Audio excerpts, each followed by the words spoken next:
بسم الله. السلام عليكم اخواتي، مرحبا بكم معنا في مطبخ حياه. من هذا الفيديو نلقاكم على خير وبخير وتكونوا كاملين ان شاء الله بصحه جيده.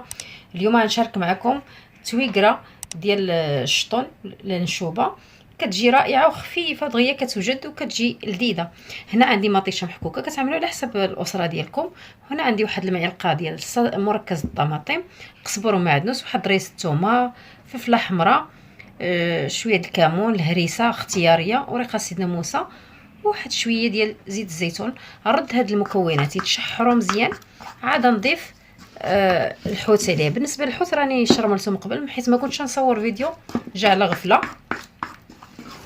هاد الوريقه الرند راه كتعطي المذاق زوين لهاد التويقره، كتجي خفيفه هكذا في رمضان ولا في الايام العاديه راه زوينه. بالنسبه للشرموله ديال الحوت، هاد الشرموله عاديه، المعدنوس والقزبر والثومه والكمون وشويه التحميره والحامض،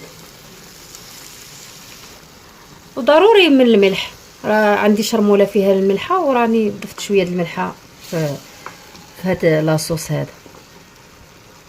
صافي كنخليوها كطيب دغيا، راه كطيب ما كتديش واحد 10 دقائق كتكون صافي وجدات هاد التويقره.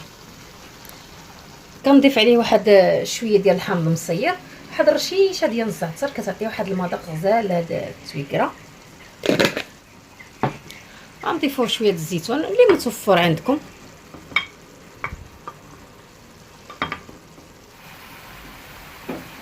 صافي هاد التويقره ديالنا صافي طابت.